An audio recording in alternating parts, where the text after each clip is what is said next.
भीष्म पितामह की कहानी बहुत समय पहले हस्तिनापुर की राजधानी पर महान राजा शांतनु का शासन था।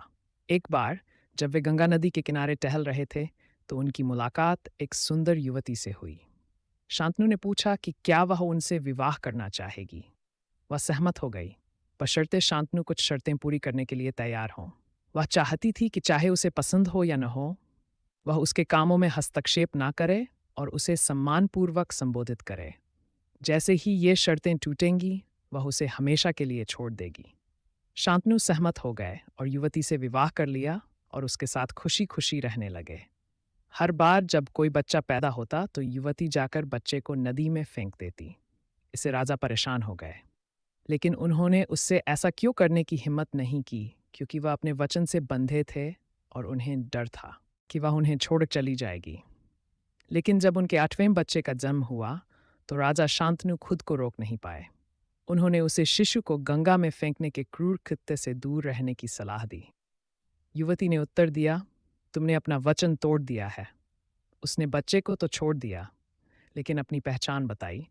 मैं देवी गंगा हूँ और हमारे द्वारा पैदा हुए बच्चे 8 वसु हैं, जिन्हें मानव जन्म भुगतने का श्राप मिला है। आपके निंदनीय शब्दों ने हमें श्राप से मुक्त कर दिया है। मेरा समय आ गया है, मैं अब जाती हूँ।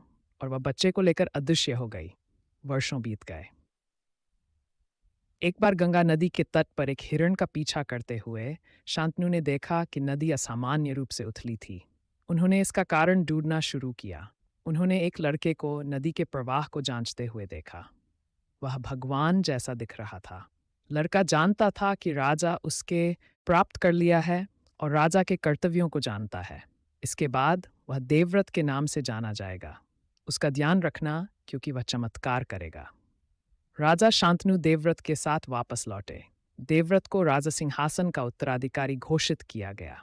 एक बार यमुना नदी के किनारे घूमते हुए शांतनु ने एक युवती को देखा। उन्होंने उसका परिचय पूछा। मैं सत्यवती हूँ, मुख्य मछुआरे की पुत्री। उसकी सुंदरता पर मोहित होकर राजा ने सत्यवती से विवाह करने की इच्छा व्यक्त की। उन्होंने सहमति के लिए उसके पिता से संपर्क किया।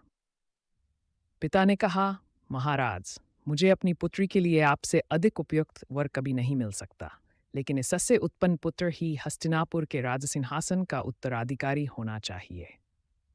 सत्यवती की तीव्र इच्छा ने राजा शांतनु को मुख्य मछुआरे की शर्त स्वीकार करने के लिए मजबूर कर दिया, लेकिन अपने पुत्र देवव्रत हस्तिनापुर लौट आया और चुपचाप कष्ट सहने लगा।